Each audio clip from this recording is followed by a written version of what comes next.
A di çfarë ndodh vërtet ndërsa një popull proteston? Protestat nuk janë vetëm politik, por janë një fenomen sa shpirtëror ashtu edhe energjik, i cili tregon saktësisht ku ndodhet një shoqëri në udhëtimin e saj shpirtëror, në zhvillimin e saj shpirtëror. Ndërsa njerëzit janë duke dalë në rrugë në masë, janë duke u shëruar, njëkohësisht duke u aktivizuar tre qendra të rëndësishme energjike, të cilat e gjithë shoqëria joni ka patur të bllokuara për breza e breza.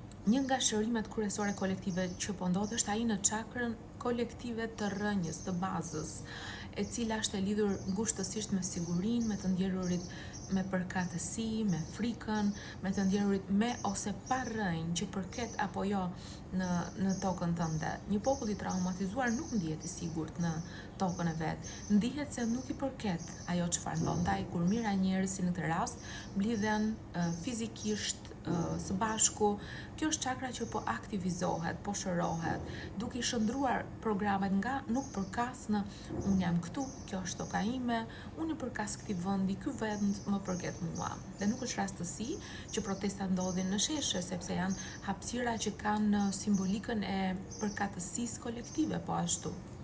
Njëkohësisht është duke u shëruar një frikë kolektive, sepse duke qëndruar së bashku, po shërohet sistemi nervor në mënyrë masive. Është një nga nevojat kryesore primare të njeriu që të qëndrojë në komunitet. Vjen që nga lashtësia, që nga momenti kur është krijuar njeriu, ku sistemi ynë nervor ka mësuar që vetëm duke qenë bashkë, vetëm duke qenë të unifikuar, të bashkuar, mund të mbijetojnë. Ndaj ky unifikim sot është vërtet duke krijuar një shërim të thellë në sistemin nervor të secilit prej nesh në nivel kombëtar.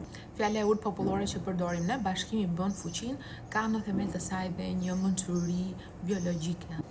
Çfarë është duke u shëruar tjetër? Çakra e tretë kolektive solar plexus, siç është e lidhur me fuqinë personale të njeriut, është pika energjike e lidhur me identitetin, me dinjitetin, me vullnetin, me aftësinë për t'i arritur gjërat. Kur ajo është e mbyllur ose fle për shumë kohë, nga frika, nga trauma, nga pasiviteti i mësuar, njeriu fillon të besojë që është i vogël, e minimizon veten.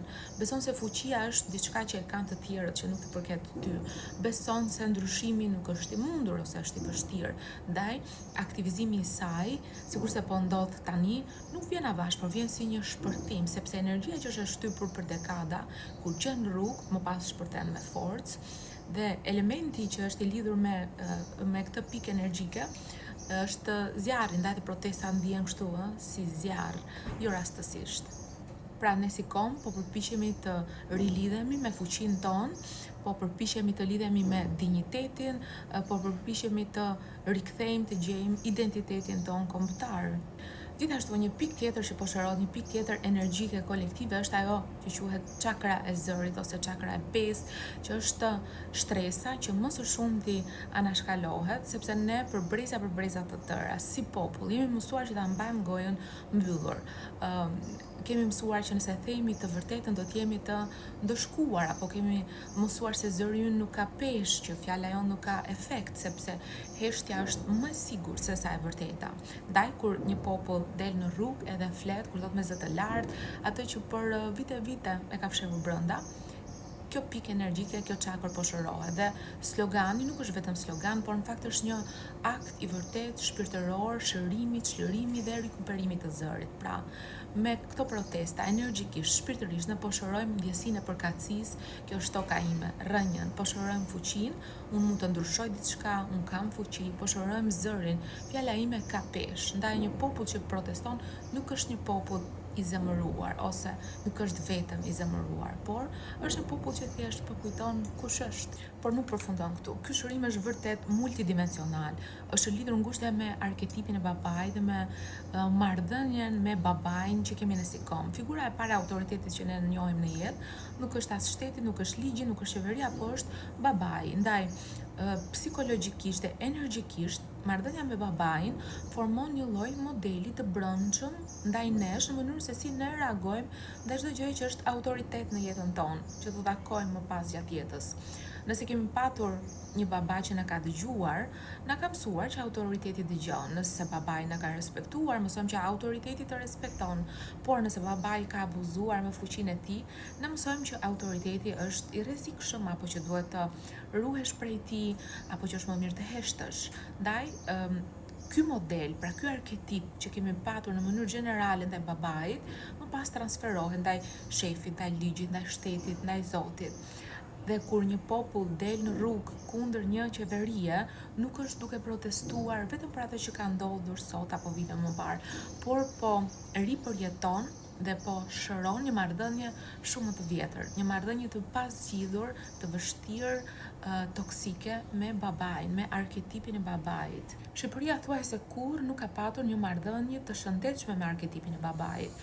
Kemi patur disa tash të quajtur baballar kombi, toksik, ku secili prej tyre ka lënë plag, por le të themi më traumatizuesi për ne ka qenë autoriteti absolut, i pakontestueshëm, i pakundërshtueshëm në kohën e komunizmit, ku breza të tërë u rritën duke u koduar thellë, duke u programuar thellë, babai e di më mirë, hesht, babai sheh gjithçka, babai të ndëshkon nëse nuk i bindesh.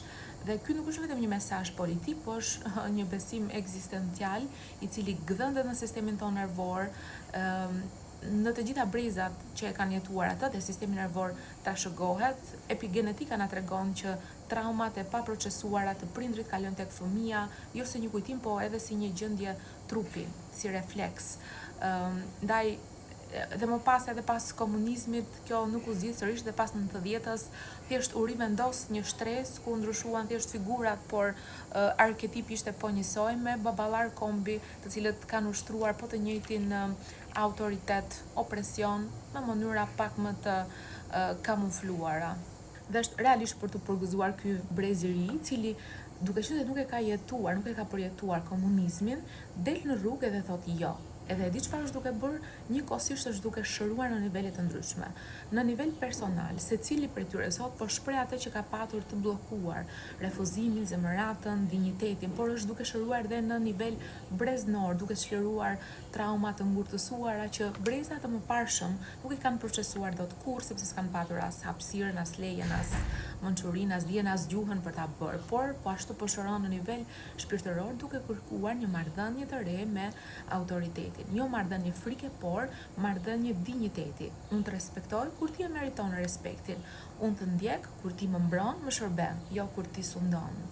Pra nga këtu vjen një dallim i rëndësishëm ndërmjet dy formave të ndryshme të autoritetit. E para, autoriteti si kontroll, i cili mbron veten dhe jo të tjerët, i cili kërkon që ti t'i bindesh dhe jo të bashkëpunosh, i cili përdor frikën si mjet, i cili të ndëshkon. Dhe ky autoritet nuk është i fortë, është një autoritet i bazuar mbi frikën, por pikërisht është frika e tij që e bën të rrezikshëm procesin, ndërsa modeli i dytë është autoriteti si shërbim, i cili mban strukturën, por jo përmes frikës, i cili dëgjon, pa u ndier i kërcënuar, jep liri, sepse e di që liria e vërtet krijon edhe besim, edhe bashkëpunim, dhe që thotë unë jam këtu për ty, edhe e dëshmon këtë me vepra. Ndaj këto protesta nuk janë vetëm kundër një qeverie, në fakt janë një kërkesë kolektive, në fakt janë një shërim kolektiv për të kaluar nga ky modeli i parë i kontrollit tek modeli i dytë, i sigurt. Nuk po kërkohet më pak autoritet, por në opinionin tim thjesht po kërkohet një autoritet i ndryshëm, një autoritet që shëron, jo që të opreson, një autoritet që të mbron, jo që të kontrollon, një autoritet që të dëgjon, jo që të heshtave të kërkon që të heshtësh. Dhe kjo kërkesë që po buçet është nga kërkesat më të thella shpirtërore që një shoqëri mund të bëjë. Dhe kjo protestë është një nga shërimet më të thella energjike dhe shpirtërore që një shoqëri mund të bëjë. Por gjithmonë shërimet, transformimet nuk vinë në mënyrë të butë, nuk vinë me petale lulesh, vinë me kaos, por gjithmonë pas kaosit ka shërim.